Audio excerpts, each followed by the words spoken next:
my name is Bhanu Prakash. Today I'm going to present on enhancing old war control in renewable energy networks using supervised learning under uncertainty conditions. So going into the content, as we move into the content first, I will be introducing and then going into the background and challenges and explaining about the proposed methodologies and their key components and then case studies and conclusion. So going into the introduction, especially with the increased use of renewable energy like solar and wind power, these sources are unpredictable. Like generally, in sometimes due to the heavy winds, it may produce a lot of energy, and sometimes due to the low winds, it may produce a little bit energy. So this uncertainty and randomness makes more challenges to control the voltage and reactive power. The traditional method of controlling voltage and reactive power does not work, especially under such uncertainty conditions.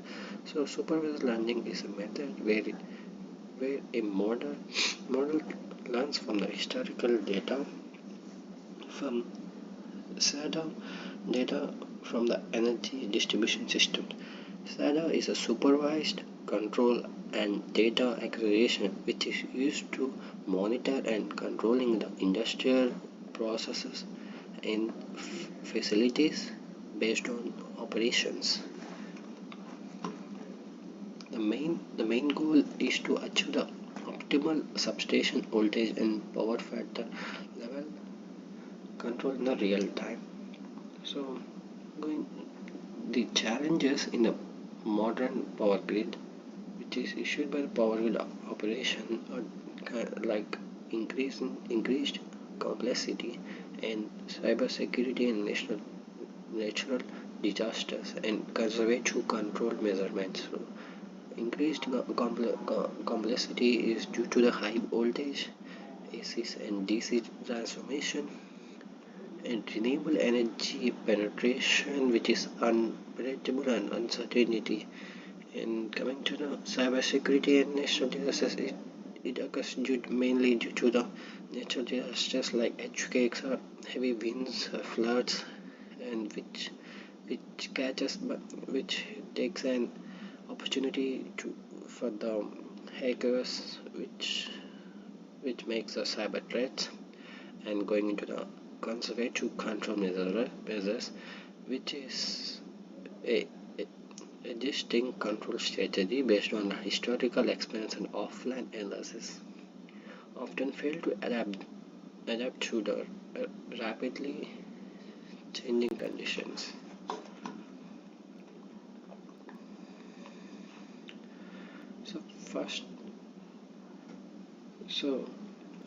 Going to the proposed methodology, the key components are data acquisition and data analysis, and modern training and real-time controls.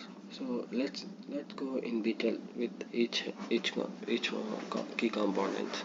So going into the first one, the data acquisition and data analysis. Data acquisition is collecting real-time and historical data from the various resources with the grid, such as supervised control and data acquisition systems and smart meters and sensors and renewable energy sources.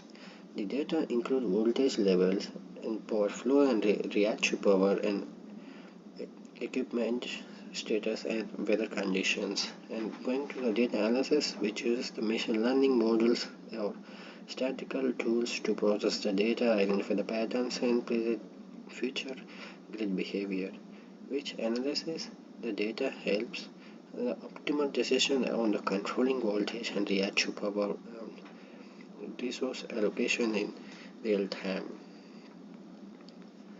So going to the next one, the model training. The model training leverages historical supervised control and data acquisition data to create future vectors for the training deep neutral network modules.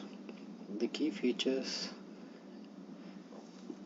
including PV station voltage set point and transformer power measurements and capacitor status.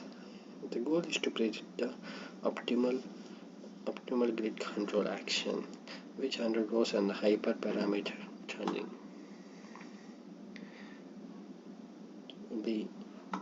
In the previous one, which uses the matrices like MAE, which stands for mean absolute error, which measures the average absolute difference between predicted and actual value, and RMSE stands for root mean square, which gives the higher weight to the larger errors, and MPP is a mean absolute percentage error, which processes the error in the percentage and useful for the understanding predicted and accurate in the practical terms.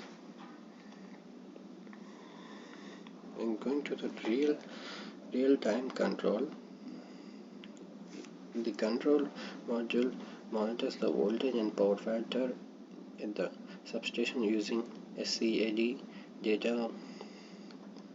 Which violation is detected, the model using blind neutral network module to predict the impact of the different controls. The goal is to maintain the voltage and power factor level within a secure range. So, case study. Going to the case study.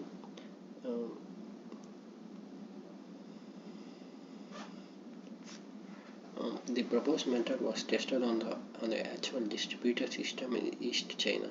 3 years of SCAD data was used to train the neutral network modules. The real-time control test demonstrated the satisfactory performance in regulating substation voltage and power factors. The new method showed a significant reduction in the voltage and violation rates compared to the existing method. So, by the new method, the voltage and reactive power can be compared to the old method. With the new method, it is more effective and efficient. So, going to the conclusion, the innovation world vary control method using deep neutral networks offers a high effective and high efficient solution for regulative voltage and power factor in the substation, especially those with the renewable energy integration, by tackling the challenges like modern inaccuracy and high demand and uncertainty in the model distribution system. So the key takeaways in this presentation are addressing to the unpredictability of the renewable energy resources, which can be solved by the new method by using the SCAD supervised control and data accuracy data, and by the case study, which is used for the broader deployment across the various distribution networks. Thank you everyone.